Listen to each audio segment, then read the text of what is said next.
그러면은 임시정부는 또 어떻게 되느냐. 사실은 우리가 임시정부를 많이 아는 것 같으면서도 임시정부가 어떻게 흘렀는지를 제대로 정리를 못하고 있는데요.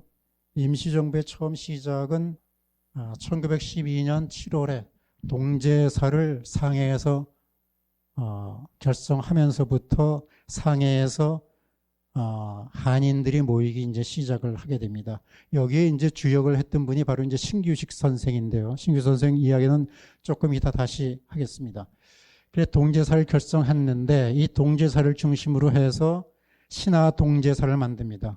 신화 동제사는 당시에 중국의 그 혁명당, 신의 혁명을 일으켰던 손문을 비롯한 이런 사람들이 같이 중국인 혁명가들과 같이 만든 것이 동제사와 그 다음에 신화 동제사 이렇게 얘기할 수가 있는데 그래서 이런 동제사가 결성되고 1914년이 되면 신한혁명당을 여기서 결성합니다. 신한혁명당은 누구를 망명시키려고 했냐면 고종 황제를 망명시키자. 그래서 신한혁명당의 당수를 고종 황제로 의미로 모시고 고종 황제를 망명시켜가지고 이 해외에서 나라의 독립을 되찾자 이런 의미에서 이제 신한혁명당을 만들죠. 그래서 실제로 신한혁명당의 대표자로서 이제 성나경이 국내로 파견이 됩니다. 그래서 그런 모의들을 하게 되죠. 이회영 선생 그 집안의 이야기를 통하면은 실제로 그 고종 황제의 그 망명을 도모하려고 하다가 실제로 북경에다가 그 처소까지 다 준비해가지고 준비하다가 그것이 이제 일제에 발각이 돼가지고 무의로 끝나고 그것이 이제 기화가 돼가지고 나중에 이제 고종 황제가 여러 가지 변을 당하게 되는 그런 상황이 됩니다. 그래서 신한혁명당이라는 것이 이제 이쪽에서 만들어져 가지고 망명 독립운동가를 중심으로 해서 고종의 망명을 통해 가지고 여기에서 다시 물론 이때는 뭐 대한제국이라는 이름으로 하려고 했겠죠. 그 다음에 이제 1917년이 되면은 대동단결 선언이라고 합니다. 것이 만들어집니다. 이것도 물론 이제 신규식 선생이 이제 중심이 되는데요. 대동단결 선언에 큰 의미가 있습니다. 이것이 어떻게 보면은 상해에서 우리가 임시정부를 만들게 된 그 이론적인 기틀이 된 것이 이제 대동단결 선언이라고 할 수가 있습니다. 이 뜻은 이제 뭐냐면은 1910년에 나라가 망했죠. 1910년에 나라가 망하면서 고종이 나라를 일제에다 양위했다.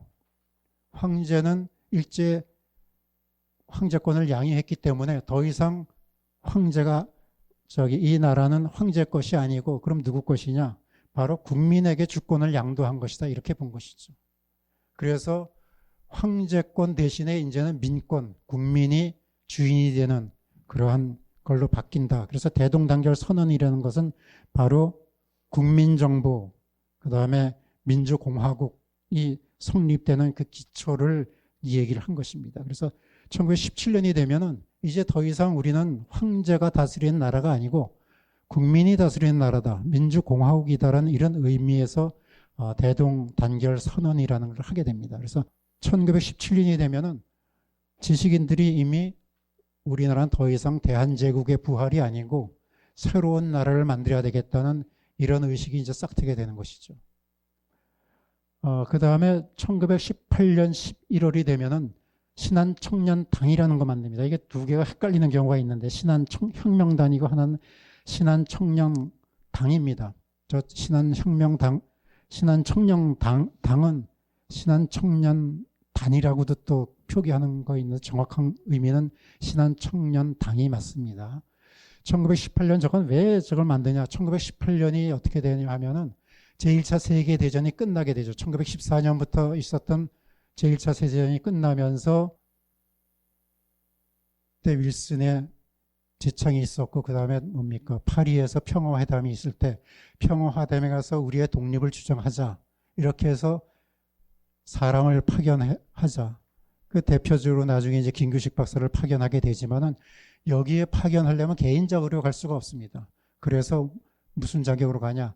당이라는 최소한의 자격으로 가게 되는 것이죠. 그래서 급조해서 만든 것이 신한청년당이라는 당이라는 것을 만듭니다. 그래서 사실 신한청년당은 그 주역들이 이제 당시에 젊은 그 청년들을 중심으로 해서 신한청년단을 만들었고, 실제로 이 신한청년당은 나중에 여기에 인물들이 사방으로 흩어져 가지고 그 다음에 러시아 쪽으로도 가고 만주로도 가고 그 다음에 국내로도 들어오고 또 동경, 일본으로 가면서 이 사람들이 중심으로 해서 김유식 박사를 우리가 파리 평화회담에 보내니까 여기를 지원해주고 또 여기에서 이런 여비라든지 비용을 부담해줄 이런 그 사람들을 구하기 위해서 그 청년들이 각지로 흩어져 가지고 앞으로 이런 사람들을 통해서 우리가 이제 독립운동의 구심점을 만들자 이렇게 이제 한 것이 신한청년단입니다. 그래서 이분들은 나중에 사실은 임시정부의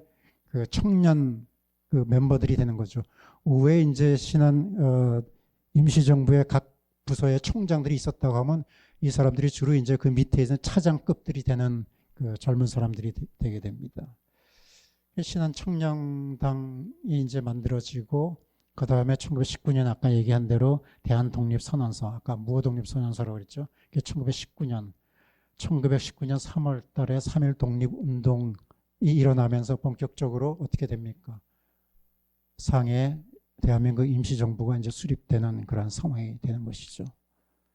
자, 임시정부가 좀 얘기가 길어졌는데 각지의 임시정부가 사실은 1919년 3.1운동이 일어나니까 곳곳에서 두 가지 현상이 일어나면 하나는 정부를 세우자는 발의가 있고 또 하나는 본격적으로 무장투쟁을 시작하자 그런 것이 해가지고 1919년 임시정부가 이제 곳곳에 수립이 됩니다.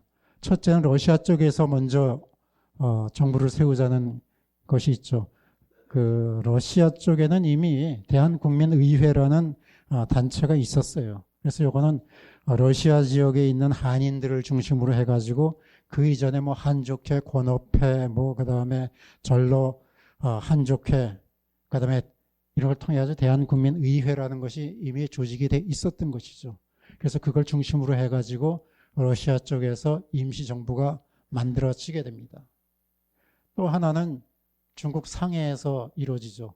우리가 이제 흔히 얘기하는 상해 임시정부라고 하는 것이죠. 대한민국 임시정부라는 것이 존재합니다. 그래서 요거는 4월 11일 아까 그 각지로 갔던 신한청년단의 청년들이 사람들을 전부 다 불러 모아가지고 상해에 집결시켜가지고 여기에서 임시정부를 만듭니다. 그래서 1919년 4월 10일 한밤중부터 해서 그날 새벽까지 밤새도록 임시의정원, 올해 치면은 국회를 열니다. 그래서 여기에서 국민 대표들이 중심으로 돼가지고 여기서 대한민국 임시정부를 수립합니다. 그래서 이 임시정부라는 것은 우리가 생각하는 대로 망명자들 몇 사람이 모아가지고 그냥 아무렇게나 임시정부를 만든 것이 아니고 13도 대표를 전부 다 선정해가지고 그 선정이 된 게 뭡니까? 오늘날 지금 국회입니다. 그 국회를 통해서 정부를 만든 정확하게 그런 절차를 밟아가지고 만들게 되는 것이죠. 또 하나는 한성정부가 만들어집니다. 국내에서 일제감시 때문에 국내에서 제대로 활동을 못했죠. 그러니까 이 사람들이 몰래 숨어가지고 처음에는 인천의 만국공원에서 몰래 숨어서 그런 모임을 시작하고 그 다음에 이 사람들이 서울에서 회합을 가지고서 한성정부라는 것을 만듭니다.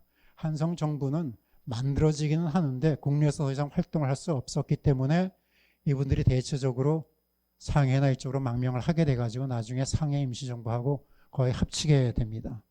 그렇지만 한성정부는 또 의미가 있습니다. 왜냐하면 다른 것은 다 백성, 국민이 없는 상권 중에 국민이 없는 곳에서 만들어지지만은 상해 임시정부의 특징은 우리 국민들이 있는 곳에서 만들어졌다는 의미에서 큰 의미가 있는 것이죠.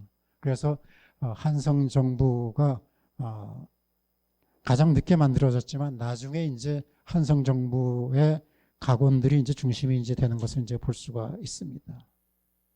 자, 그렇게 각 곳에서 임시정부가 만들어지니까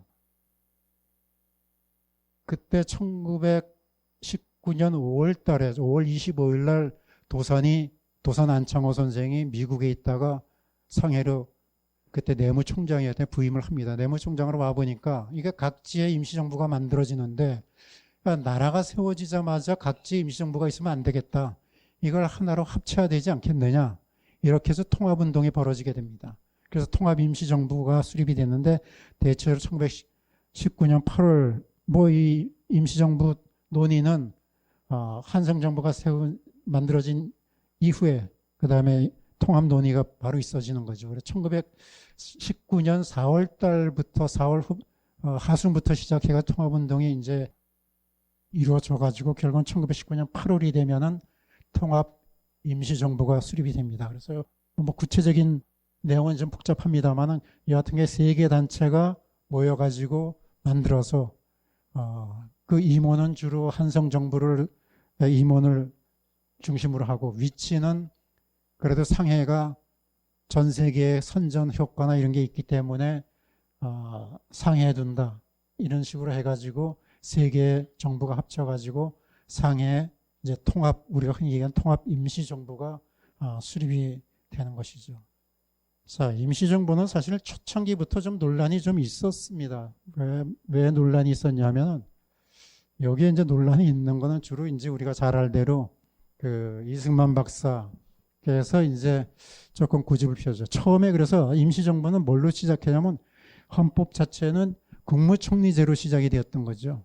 그래서 국무총리로 시작이 되었는데 이때 당시에 이승만 박사는 미국에 있으면서 이미 한성정부의 집정관 총재라는 이름을 빌려가지고 프리지던트 대통령이라는 명함을 찍어가지고 거기서 행세를 하고 있었어요.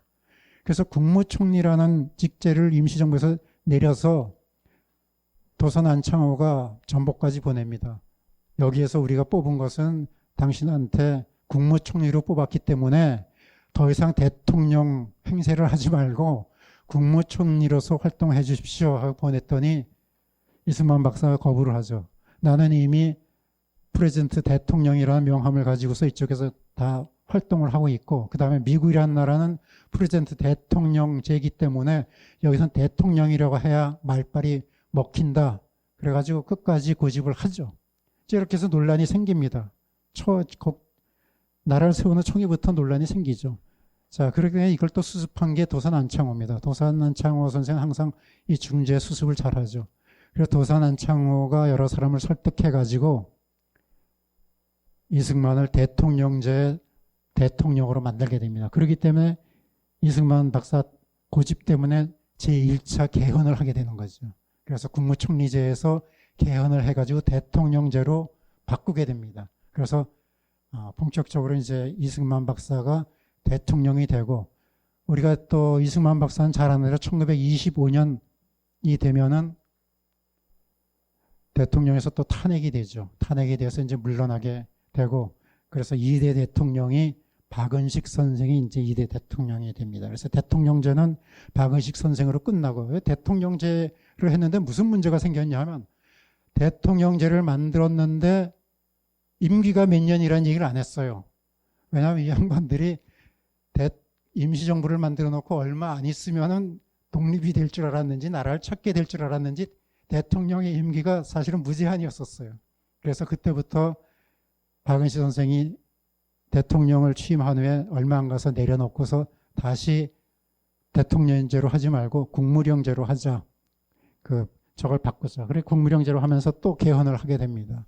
그래서 국무령으로 하게 돼가지고 이때는 이제 누가 중심이 되냐 하면 이때는 국무령제 1925년 이쯤 되면은 임시정부라는 그 실체가 상당히 좀 모호해져요. 왜냐하면 1923년 이제 처음에 임시정부는 잘 나갔는데 얼마 안 돼가지고 임시정부는 연통제도 안 되고 그다음에 교통국 설치도 안 되고 국내에 파견한 사람마다 다 체포가 되고 이래가지고 또 이승만 박사하고 또 척을 두게 되니까 미주에서 들어오는 군자금이나 이런 것들이 봉쇄가 되고 했기 때문에 임시정부가 상당히 가난하고 힘들게 됐죠.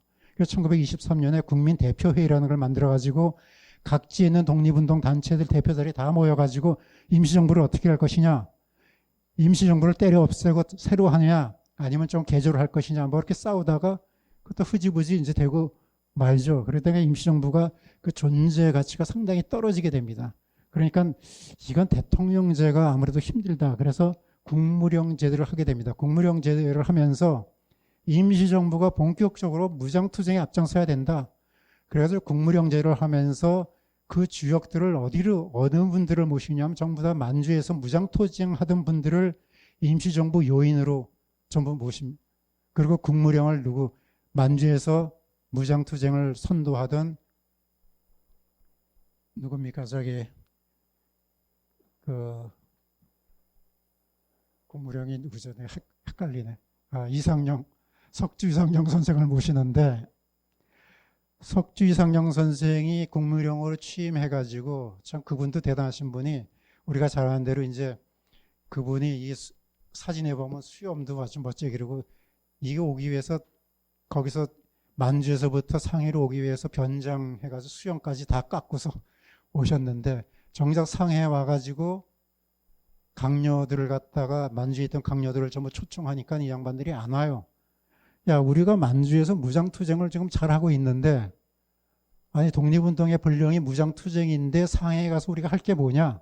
상해에 갈 필요가 없다. 그래가지고 강녀들이 임명을 했는데, 각부 총장을 임명했는데 그분들이 안 와요. 그러다 보니까 석주 이상영 선생이 국무령으로서 상해에 왔는데 혼자서 강력 구성을 결국 못하죠. 그래서 한 6개월 정도 계시다가 더 이상 그 소용이 없으니까 다시 이제 만주로 들어오게 되죠. 그 후에 많은 분들이 국무령으로 이제 그 얘기가 되지만은 전부 다 이제 도산 안창호 여러분들이 국무령으로 처음에 양기탁 선생 이런 그 당시에 상해에 있던 그 지도자급을 전부 다 국무령으로 모셨는데 전부 다 겁을 하든가 아니면 저거죠. 그래서 나중에 홍진 선생을 모시고, 홍진 선생도 얼마 안 있다가 다시 사퇴를 하고 나중에 결국은 김구를 국무령으로 이제 모시게 됩니다. 백범도 처음에는 내가 국무령 할 자격이 없다 해가지고 끝까지 고사하는데 옆에서 이제 서고 이동영 선생 같은 경우 분이 이제 거의 반강제로 해가지고 국무령으로 하죠. 그래서 그때 당시 이제 그 백범 김구 같은 경우에도 내가 잠깐만 이러면서 그래서 국무위원제로 바꾸겠습니다 해가지고 잠깐만 있다가 그 다음에 국무위원제로 바꿉니다. 국무병에서 국무위원제로 되는데 요거는 국무위원이라는 것은 그 집단 지도 체제입니다. 그러니까 누가 한 사람이 그 국무총리가 되는 것이 국무령이 되는 것이 아니고 돌아가면서 이제 국무령이 되는 그런 시스템으로 이제 만들게 되죠.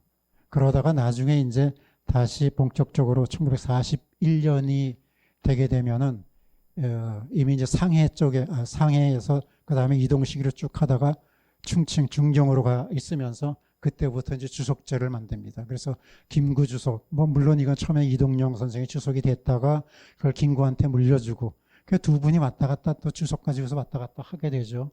그 다음에 나중에 이제 1944년이 되면은 임시정부가 그동안에 그 좌파하고 우파가 좀 갈라져 있다가 이때는 좌파 우파가 서로 합치면서 주석과 부주석제 이런 걸 만듭니다. 그래서 주석에는 백범 김구가 되고 부주석에는 김규식 박사가 이제 돼서 거의 이때가 1940년 이때가 되면 임시정부가 좌우가 통합되는 정부를 만들게 되는 그런 상황입니다. 그래서 임시정부가 대체적으로 이렇게 이제 흘러내려가죠. 그래서 우리 교과서에서 이렇게 자세하게는 안 해야죠. 임시정부는 처음부터 끝까지 백범 김구가 다 한 것 같이 이렇게 이해를 되고 있는데 이런 우여곡절을 여러 가지 이제 거치게 되는 것을 볼 수가 있습니다. 자, 대중균의 이제 임시정부 참여 이거는 자료를 저희 찾아보니까 아까 초두에 말씀하신 대로 여러 가지 이런 자료들은 있는데 사실은 이때 당시에 굳이 대종교인이라는 것이 무색할 정도로 당시에 독립운동가 지도자들은 대개 대종교를 같이 저걸 했어요. 아까 얘기한 대로 설사 자기가 기독교 교회를 나가고 저걸 하더라도 심정적으로는 다 대종교인으로서 국조 단군을 마음속에 이제 모신 거죠. 그래서 우리가 심정적 대종교인이다 이렇게 억지로 얘기를 하는데 하여튼간에 많은 분들 여기에 이제 분들 보면 박은식 선생, 이동영, 이시영, 조성환, 조한구, 신규식, 조소왕, 박찬익 그 뭐 독립운동 그 임시정부의 지도자급이 거의 다 대종교인이라고 이제 볼 수가 있고요. 그 외에도 임시정부에 참여한 여러 가지 대종교인들이 있죠. 예컨대 김동삼, 김승학, 신채호, 김두봉, 안정근, 그 다음에 대종교에 있었던 김기원 선생, 윤세복, 정신환이죠.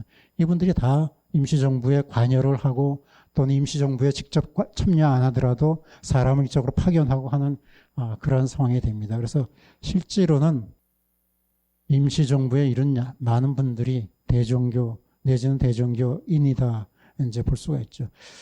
심지어 우리가 이제 보면은 뭐 그리고 요약된 글에도 잠깐 얘기했지만은 그 이승만 박사나 안창호 선생 같은 경우에도 뭐 이 대종교 개천절, 어천절 행사에 다 참여를 하고 그런 것을 이제 볼 수가 있습니다.